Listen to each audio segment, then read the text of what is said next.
You know, how many times have you ever heard the phrase, you are perfect just as you are? Haven't you heard that a lot, man? You know what? You are perfect just as you are. You are so perfect just as you are. Well, you know what? You are not. You are not perfect just as you are. You are perfect, but you're not complete. This is the thing, and this is what I mean by this. And a lot of people are gonna go, oh, what do you mean? What are you trying to say? I gotta change into somebody else? Yes, yes, you need to change. Everybody out there needs to change. We are designed for change. Nothing in this world stays the same. You are either getting better or you are getting worse. And let me describe something to you. When I say you are perfect, but you are not complete, let's say this building I'm in. If I looked at the blueprints for this building, the blueprints for this building before it was built were perfect. Everything was in its right place. Everything was great. But could I walk in it?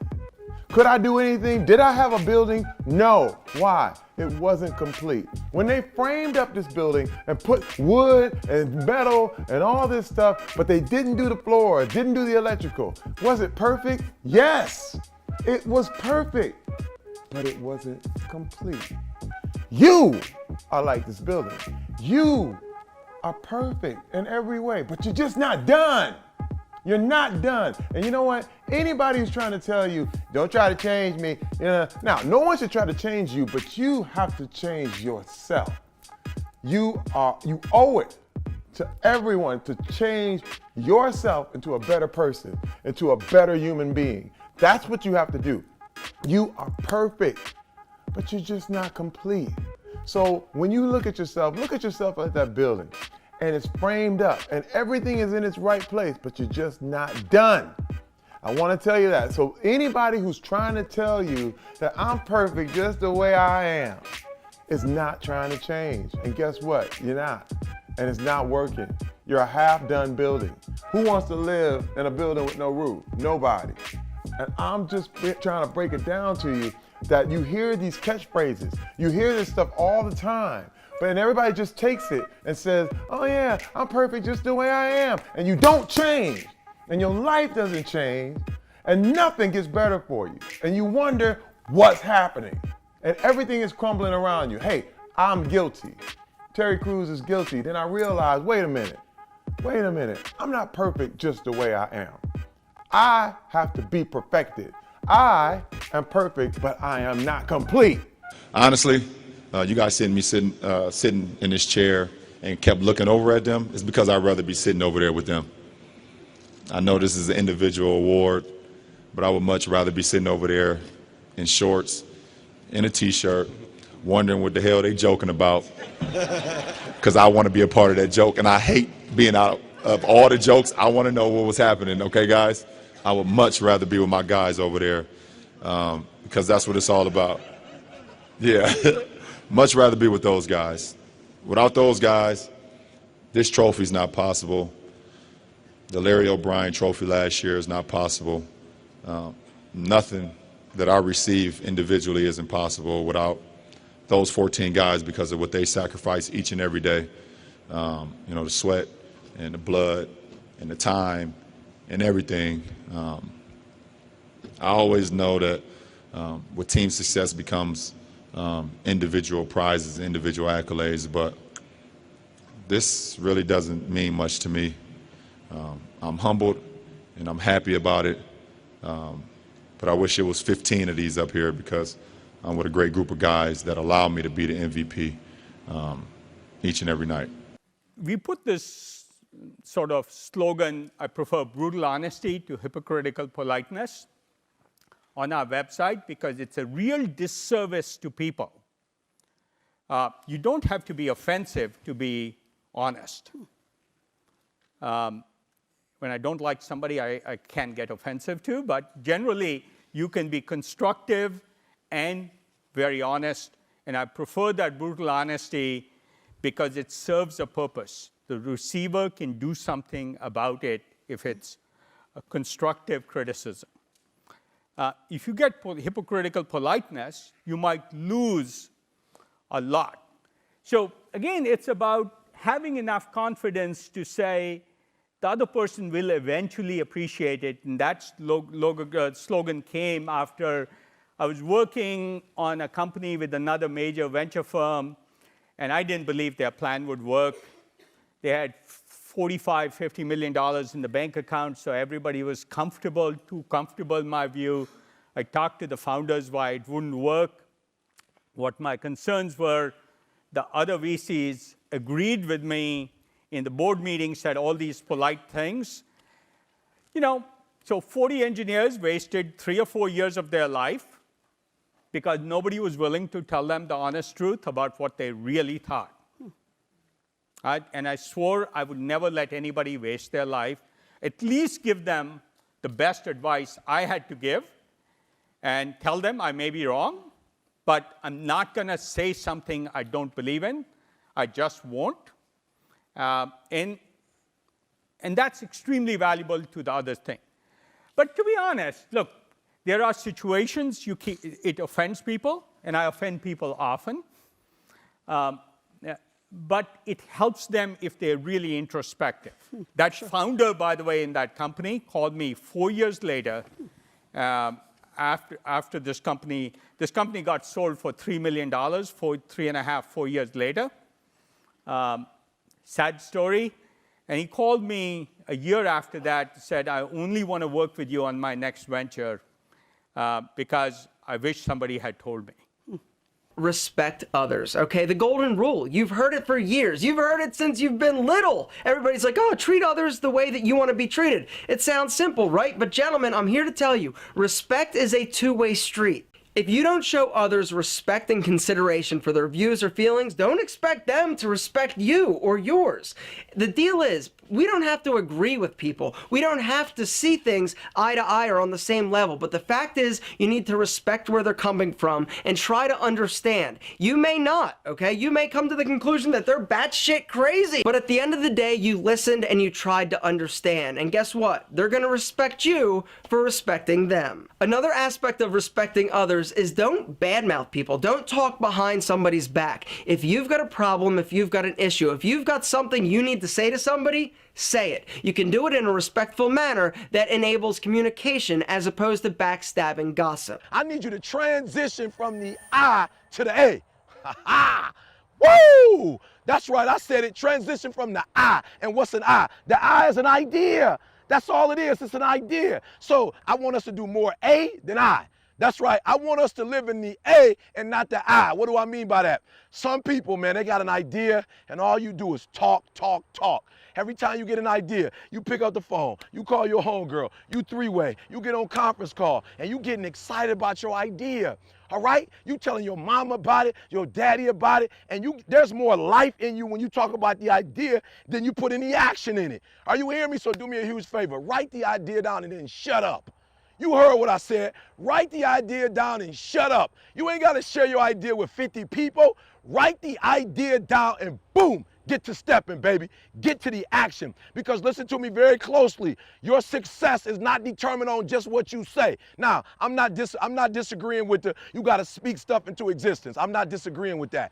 But I'm telling you, you can't talk about it all the time. You got to be about it. So I want some action. So what does that mean? That means when you wake up in the morning, there's 24 hours in a day after you finish sleeping, right? And I don't know how much sleep you need, right? There's this big debate. E.T., how much sleep do I need? I don't have the slightest idea. I know how much I need. You might need 5. You might need 6. You might need 7. You might need 8. I don't know. That's your business. But listen to what I'm telling you. After you have finished sleeping, after you finish eating, and if you just that immature and you need to get your play on every day, you need to play video games. I don't know. You need to play cards. I don't know what you need to do. Whatever you need to do after you finish exercising, I'm telling you to spend the rest of that time in action. And you're going to separate yourself from everybody. Why? Because most people, all they doing is talk, talk, talk, talk. That's all they doing is talk, talk, talk, talk. And they getting pumped up and they getting excited from talking. So I'm saying get out of neutral and get it into drive the majority of your day. So on Monday, I want you to have 10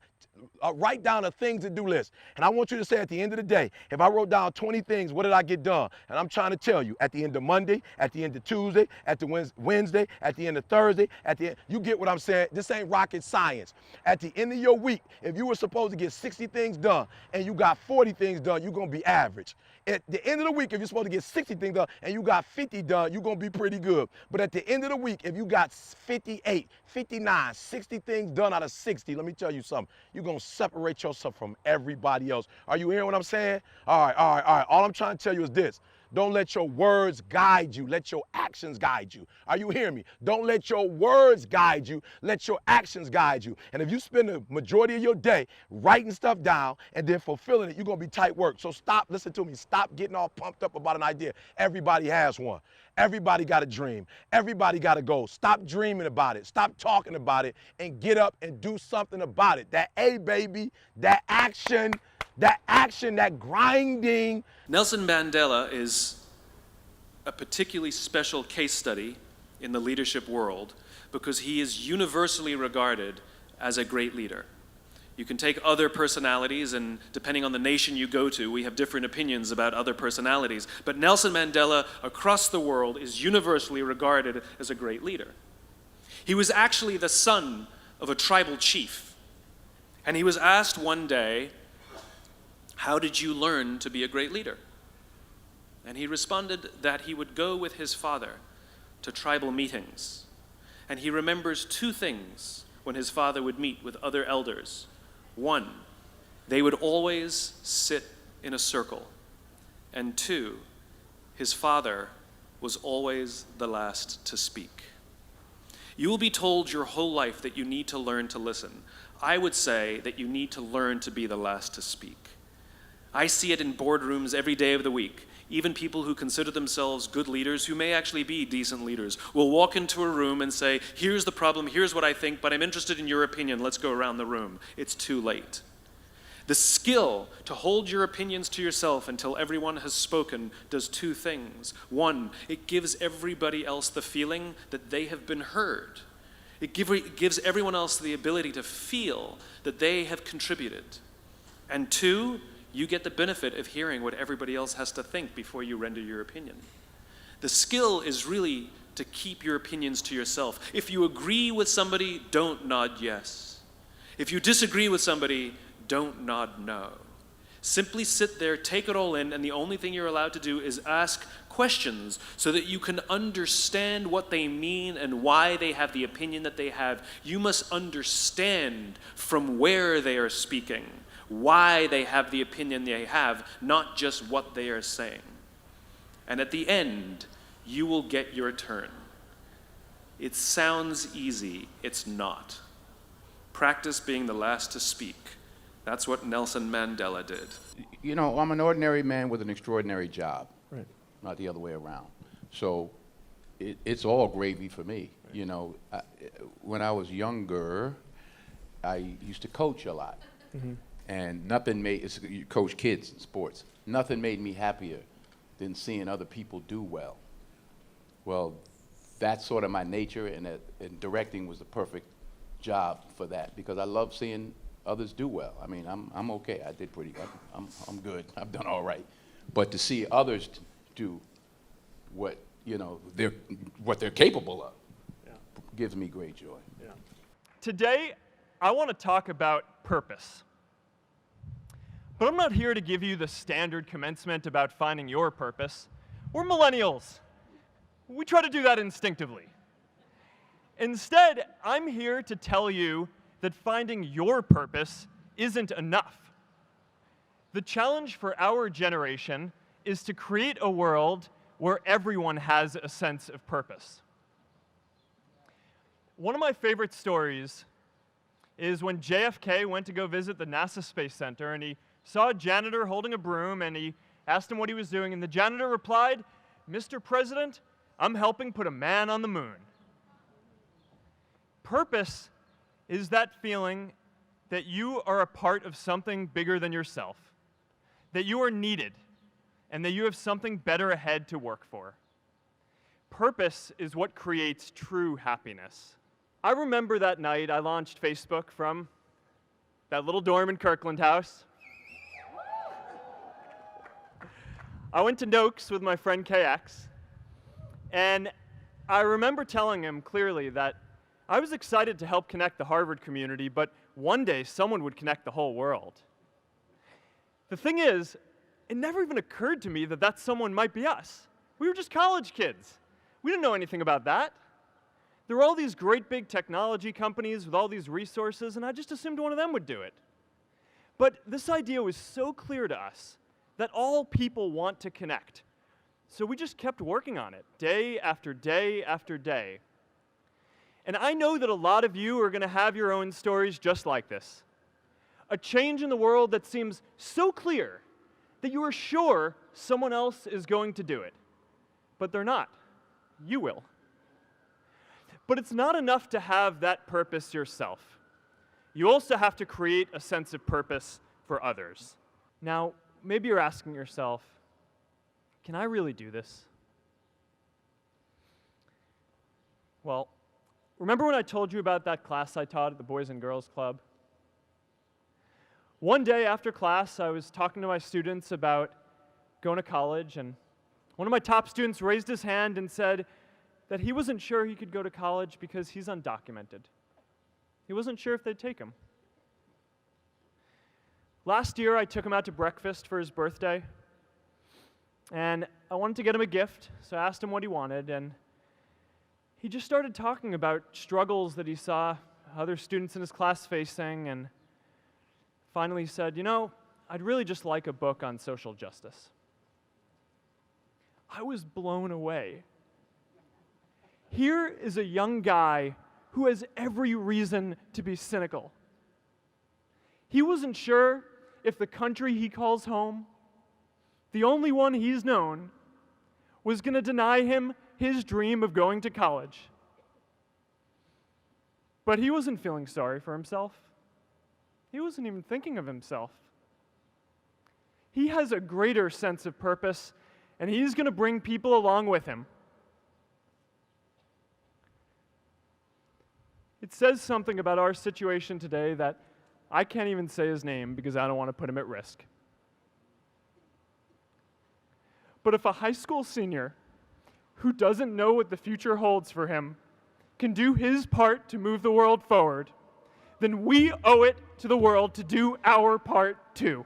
What I learned is that I don't have to know all the answers, and if I don't have to pretend that I do. The opportunity to ask others for help and admit when we don't know things, and even admit when we make mistakes, means that people will rush to our aid and will be there to help us. If we claim we know all the answers, if we hide the mistakes we make, then people will think things are fine, and so they'll leave us alone.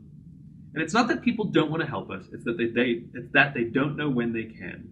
I gotten probably 2 weeks into my preparation for the film, and my father was diagnosed with cancer.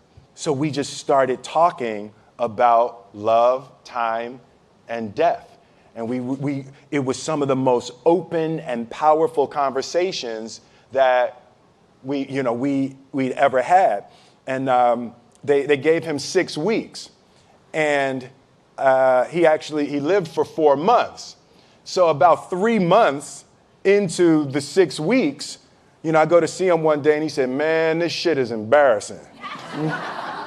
And I said, "What, Dad?" He said, "Man, you tell everybody you're going to be dead in 6 weeks. 3 months later, you still hanging around." Laughing is the elixir, and that was another thing that my father taught me. He was joking all the way up to the end. Like laughing, you have to be able to laugh at everything. Yeah. And for me, the beautiful part is that's my natural color on the spectrum. I naturally go to comedy, and when I'm looking at something, I'm always trying to find why that's funny. And, it's been really, really helpful in this experience and even just this point in my life. Remember to laugh, and spend time with people that make you laugh. Like that is hugely important.